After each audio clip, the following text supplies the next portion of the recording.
በየቀኑ የምትበሉት አንድ በጣም ተራ እናም ርካሽ ምግብ የልብ ህመም ተጋላጭነታችሁን በ30% ሊቀንስ እንደሚችል ብነግራችሁ ታምኑኛላችሁ? ከመድኃኒት ያነሰ ዋጋ ያለው ነገር ግን ለልባችሁ፣ ለሆዳችሁ እናም ለዕድሜ መግፋት ወይም ለማርጀት ጭምር ተአምር የሚሰራ አንድ አስገራሚ ምግብን ብነግራችሁ ምን ታደርጋላችሁ? ብዙዎቻችን ውድ የሆኑ የጤና ሰፕሊመንቶችን ለመግዛት እንሮጣለን። ነገር ግን ዋናው ሚስጥር እዚሁ እጃችን ላይ ባለው ዋጋው በጣም ባነሰው እናም ብዙ ጊዜ ትኩረት በማንሰጠው ትንሽ ነጭ ጥራጥሬ ውስጥ ተደብቋል። አዎ፣ ስለ ነጭ ቦለቄ እያወራሁኝ ነው። ዛሬ በሳይንስ የተደገፉ 10 አስገራሚ የነጭ ቦለቄ ጥቅሞቹንናም ሰውነታችንን የሚቀይርበትን መንገድ እንመለከታለን። በተለይ ቁጥር 10 ላይ ያለው ጥቅም አብዛኛውን ሰው ያስደምማል። ስለዚህ እስከ መጨረሻው አብራችሁኝ ቆዩ። እንኳን ወደ ቻናሌ በደህና መጣችሁ። በሳይንስ የተደገፉ ቀላል የጤና ምክሮችን ከወደዳችሁ ላይክ እና ሰብስክራይብ ማድረጋችሁን እንዳትዘነጉ። ጥያቄያችሁን በኮመንት ላይ አስፍሩልኝ፣ እመልስላችኋለሁኝ። በቀጥታ ወደ ጤና ትምህርታችን እንለፍ። ነጭ ቦለቄ ለዘመናት ዋና የምግብ ምንጭ ሆኖ ቆይቷል። ምንም እንኳን መጠኑ ጥቃቅን ቢሆንም በፕሮቲን፣ በፋይበር፣ በቫይታሚኖች፣ በሚኒራሎች እናም በኃይለኛ የእጽዋት ውህዶችም የተሞላ ነው። አንድ ኩባያ የበሰለ ነጭ ቦለቄ ብቻ ፕሮቲን፣ ኮምፕሌክስ ካርቦሃይድሬትስ፣ ፋይበር፣ ብረት ወይም ደግሞ አይረን፣ ማግኒዥየም፣ ፖታሲየም እና ፎሌትንም ያቀርባል። ታዲያ ጥቅሞቹን በዝርዝር ልንገራችሁ። አንደኛ፣ የምግብ መፈጨት ጤናን ይደግፋል። የምግብ መፈጨት ስርዓታችሁ ነጭ ቦለቄን ይወደዋል። አንድ ኩባያ ከፍተኛ መጠን ያለው የምግብ ፋይበርን ይይዛል። ይህም ምግብ በምግብ መፈጨት ትራክታችሁ ውስጥ በተቃና ሁኔታ እንዲንቀሳቀስም ይረዳል። ፋይበር ደግሞ እነዚህንም ሊረዳን ይችላል። መደበኛ የሆድ ዕቃ እንቅስቃሴን ለማሳደግ፣ የሆድ ድርቀትን ለመቀነስ፣ ጤናማ የሆድ ወይም ደግሞ የአንጀት አካባቢን ለመደገፍ፣ ጠቃሚ የአንጀት ባክቴሪያዎችን ለመመገብ። ጤናማ አንጀት ከምግብ መፈጨት ጋር ብቻ ሳይሆን ከበሽታ መከላከል አቅም፣ ከስሜት መስተካከልናም ከአጠቃላይ ደህንነት ጋርም የተያያዘ ነው። ሁለተኛ፣ የደም ስኳርንም ለመቆጣጠር ይረዳል። ስኳር ከበዛባቸው መክሰሶችናም ከተቀነባበሩ ካርቦሃይድሬትሶች በተለየ ነጭ ቦለቄ የሚፈጨው በዝግታ ነው። የፋይበርናም የፕሮቲን ውህደቱ ግሉኮስ ወደ ደም ዝውውር ውስጥ የሚገባበትን ፍጥነት ለመቀነስ ይረዳል። ይህ እነዚህን ይደግፋል። የደም ስኳር ድንገተኛ መናርን ለመቀነስ፣ ከምግብ በኋላ የመጥገብ ስሜትን ለማሻሻል፣ የተሻለ የኃይል ደረጃን ለመደገፍ። ለዚህ ነው ቦለቄዎች ለደም ስኳር ቁጥጥር እንደ ሚዛናዊ አመጋገብ አካል ሆነው በተደጋጋሚ የሚመከሩት። ሶስተኛ፣ የልብ ጤናንም ይደግፋል። የልብ ህመም በዓለም ዙሪያ ካሉ ዋና ዋና የጤና ስጋቶች ውስጥ አንዱ ሆኖ ቀጥሏል። ነጭ ቦለቄ የልብና የደም ስር ጤናን የሚደግፉ አልሚ ምግቦችን ይዟል። ከነዚህም መካከል ሊሟሟ የሚችል ፋይበርን፣ ማግኒዥየምና ፖታሲየምን። ሊሟሟ የሚችለው ፋይበር ብዙውን ጊዜ መጥፎ ኮሌስትሮል ተብሎ የሚጠራውን ኤልዲኤልን ለመቀነስ ይረዳል። ይህ በእንዲህ እንዳለ ደግሞ ፖታሲየም በሰውነት ውስጥ ያለውን የሶዲየም መጠንን በማመጣጠን ጤናማ የደም ግፊትንም ለመደገፍ ይረዳል። ልባችሁ ከእያንዳንዱ የምግብ አገልግሎት ተጠቃሚም ይሆናል። አራተኛ፣ ጤናማ የሰውነት ክብደት አስተዳደርንም ይረዳል። ረዘም ላለ ጊዜ ጠግቦ ለመቆየት እየሞከራችሁ ነው? ነጭ ቦለቄ ሊረዳችሁ ይችላል። የፕሮቲንናም የፋይበር ውህደት ጥጋብን ይጨምራል። ይህም ማለት ከተመገባችሁ በኋላ ለረጅም ጊዜ የመርካት ስሜት ይሰማችኋል ማለት ነው። ይህ አላስፈላጊ መክሰስ መብላትን ሊቀንስናም አጠቃላይ የካሎሪ አወሳሰድንም ለመቆጣጠር ይረዳል። ብዙ ሰዎች አንድ ቀላል ሳህን ቦለቄ ምን ያክል ሆድ እንደሚሞላ ሲረዱ ይገረማሉ። አምስተኛ፣ ጥሩ የአንጀት ባክቴሪያዎችንም ይመግባል። ሆዳችሁ ወይም አንጀታችን በቢሊዮኖች የሚቆጠሩ ባክቴሪያዎችን ይዟል። አንዳንዶቹ ጠቃሚ ሲሆኑ ሌሎቹ ግን አይደሉም። ነጭ ቦለቄ ለጠቃሚ ባክቴሪያዎች እንደ ማገዶ ወይም ደግሞ ምግብ በመሆን እንደ ፕሪባዮቲክስ የሚያገለግሉ ልዩ ፋይበሮችን እነዚህ ባክቴሪያዎች በሚበለጽጉበት ጊዜ እነዚህን ለመደገፍ የሚረዱ ውህዶችን ያመርታሉ። የአንጀት ጤናን፣ የበሽታ መከላከል ተግባርን፣ የኮለን ወይም የትልቁ አንጀት ጤናን። ነጭ ቦለቄን ለሰውነታችሁ ጥቃቅን ረዳቶች እንደ ምግብ አድርጋችሁ አስቡት። ስድስተኛ ከእጽዋት የሚገኝ ፕሮቲንን ያቀርባል። ፕሮቲን ለእነዚህ ነገሮች አስፈላጊ ነው። ለጡንቻ ጥገና እናም እንክብካቤ፣ ለህብረ ህዋሳት ጥገና፣ ለኢንዛይም ምርትናም ለጤናማ እርጅና።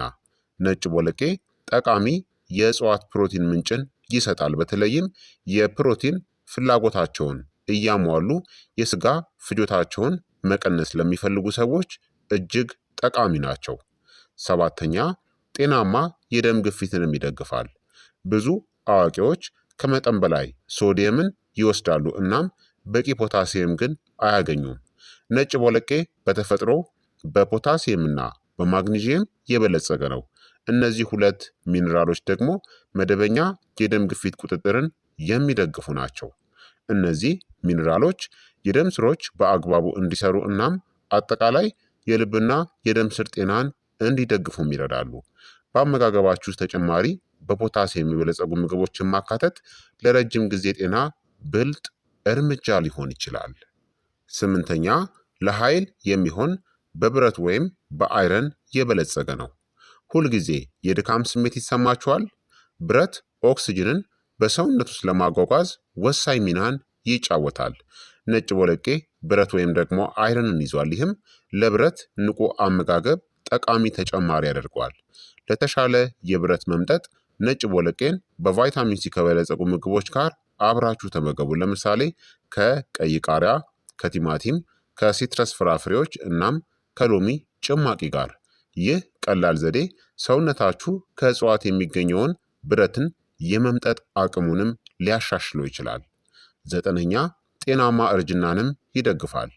ነጭ ቦለቄ ሴሎችን ከኦክሲዲቲቭ ስትረስ ለመጠበቅ የሚረዱ አንቲኦክሲዳንቶችን እናም የእጽዋት ውህዶችንም ይዟል። የኦክሲዲቲቭ ስትረስ ከእርጅና እናም ከብዙ ስር የሰደዱ በሽታዎች ጋር የተያያዘ ነው። አልሚ ምግቦቻቸው አንድ ላይ ሆነው እነዚህን ለመደገፍ ይሰራሉ። የሴሉላር ጤና፣ የልብ ጤና፣ የአንጎል ተግባርና አጠቃላይ የህይወት ጥንካሬን እንደ ነጭ ቦለቄ ያሉ በአልሚ ምግብ የበለጸጉ ምግቦችን በምግባችሁ ውስጥ ማካተት ከሁሉ ቀላሉ ጤናማ የእርጅና ስልቶች ውስጥ አንዱ ነው። አስረኛ ኮሌስትሮልን በተፈጥሯዊ መንገድ ለመቀነስም ሊረዳን ይችላል። ብዙ ሰዎች የማያውቁት ጥቅም በነጭ ቦለቄ ውስጥ ያለው ሊሟሟ የሚችለው ፋይበር በምግብ መፈጨት ወቅት ጄል የመሰለ ነገርን ይፈጥራል። ይህ ፋይበር ኮሌስትሮል ካላቸው ውህዶች ጋር በመያያዝ ከሰውነት ውስጥ እንዲወገዱም ይረዳል። ከጊዜ በኋላ እንደ ነጭ ቦለቄ ያሉ በፋይበር የበለጸጉ ምግቦችን አዘውትሮ መመገብ በአጠቃላይ ሚዛናዊ አመጋገብ አካል ሆኖ ለጤናማ የኮሌስትሮል መጠን አስተዋጽኦን ያደርጋል ማለት ነው። ታዲያ ነጭ ቦለቄን በጤናማ መንገድ እንዴት መመገብ ይቻላል? አንደኛ ሰላጣ ውስጥ ጨምሯቸው። የበሰለ ነጭ ቦለቄን ከዱባ፣ ከቲማቲም፣ ከሽንኩርት፣ ከኦሊቭ ኦይል እና ከሎሚ ጭማቂ ጋር ቀላቅሎ። ይህ ቀላል በአልሚ ምግብ የተሞላ ምግብ ነው። ሁለተኛ የቦለቄ ሾርባን ሰርታችሁ መጠቀም ትችላላችሁ። ነጭ ቦለቄን ከነዚህ ጋር አጣምሩት። ከካሮት፣ ከሴለሪ፣ ከነጭ ሽንኩርትና ከቅጠላ ቅጠልና ከቅመማ ቅመሞች ጋር። ይህ አርኪ እናም ለልብ ጤናማ የሆነ ሾርባን ይፈጥራል። ሶስተኛ ወደ አትክልት ውስጥ ጨምሩት። ነጭ ቦለቄ የሳቹሬትድ ስብን ሳይጨምር ፕሮቲን እናም ፋይበርን ያሳድጋል። አራተኛ ፈጭታችሁ የሚቀባ ምግብ አድርጉት። የበሰለውን ቦለቄ ከነጭ ሽንኩርት፣ ከሎሚ እናም ከቅጠላ ቅጠሎች ጋር በመፍጨት ጤናማ የሳንድዊች መቀቢያ አዘጋጅታችሁ መጠቀም ትችላላችሁ። አምስተኛ ከጥራጥሬ እህሎች ጋር አጣምሩት። ከቡናማ ሩዝ፣ ከኪንዋ እናም ከገብስ ጋር። ይህ ውህደት ሚዛናዊ የሆነ የተመጣጠነ ምግብና ዘላቂ የሆነ ኃይልን ይሰጣል። ታዲያ የምግብ መፈጨትን ለማሻሻል የደረቀውን ቦለቄ ከመቀቀላችሁ በፊት በአንድ ጀንበር ውሃ ውስጥ ዘፍዝፉት። በፋይበር የበለጸጉ ምግቦችን የመመገብ ልምድ ከሌላችሁ የቦለቄ አወሳሰዳችሁን ቀስ በቀስ ጨምሩት። ቀኑን ሙሉ ደግሞ በቂ ውሃን ጠጡ። እነዚህ ቀላል ልማዶች የምግብ መፈጨት ችግርን ሊቀንሱ እናም ጥቅሞቹንም ከፍ ሊያደርጉ ይችላሉ። በአጠቃላይ ነጭ ቦለቄ ትንሽ ሊሆን ይችላል፣ ነገር ግን የስነ ምግብ ግዙፍ ነው። እነዚህን ለመደገፍ ሊረዱም ይችላሉ። የምግብ መፈጨት ጤናን፣ የደም ስኳር ቁጥጥርን፣ የልብ ጤናን፣ የክብደት አስተዳደርን፣ የአንጀት ባክቴሪያዎችን፣ የፕሮቲን አወሳሰድን፣ ጤናማ የደም ግፊትን፣ የኃይል ደረጃዎችን፣ ጤናማ የሆነ እርጅናንናም የኮሌስትሮል ቁጥጥርን። ዋጋቸው ተመጣጣኝ፣ ለተለያየ አሰራር የሚመቹ እናም በዕለት ተዕለት ምግቦች ውስጥ ለማካተትም እጅግ ቀላል ናቸው። ታዲያ ነጭ ቦለቄ እናም ቀይ ቦለቄ ልዩነት አላቸው ወይ ብላችሁ በጥቅማቸው ላይ ጥያቄን ልታነሱ ትችላላችሁ። አዎ ትንሽ ልዩነት አላቸው። የየራሳቸው የየግል ጥቅም አላቸው። ነጭ ቦለቄ እናም ቀይ ቦለቄ ብዙ የጤና ጥቅሞችን ይጋራሉ፣ ነገር ግን አንድ አይነት አይደሉም።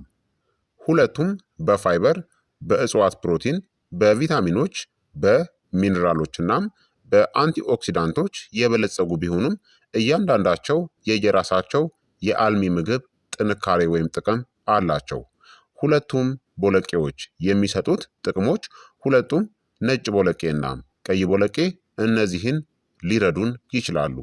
የምግብ መፈጨት ጤናን ለመደገፍ፣ ጤናማ የአንጀት ባክቴሪያን ለማሳደግ፣ የመጥገብ ስሜትንናም የምግብ ፍላጎትን ለመቆጣጠር፣ የልብ ጤናን ለመደገፍ፣ ጤናማ የደም ስኳር መጠን እንዲጠበቅ ለመርዳት፣ ከእጽዋት የሚገኝ ፕሮቲንን ለማቅረብናም እንደ ብረት፣ ማግኒዥየም እናም ፖታሲየምን ለማቅረብ ይረዳሉ። ታዲያ ነጭ ቦለቄ ብልጫ ሊኖረው የሚችልባቸው ቦታዎች ደግሞ አሉ። አንደኛ ተጨማሪ ከፍተኛ ፋይበር አለው። ነጭ ቦለቄ ከፍተኛ ፋይበር ካላቸው ቦለቄዎች መካከል አንዱ ነው። ይህ በተለይ ለምግብ መፈጨት ጤና፣ የሆድ ድርቀትን ለመከላከል፣ የኮሌስትሮል መጠንን ለመቀነስ፣ ረጅም ጊዜ ጠግቦ ለመቆየትም ጠቃሚ ያደርገዋል።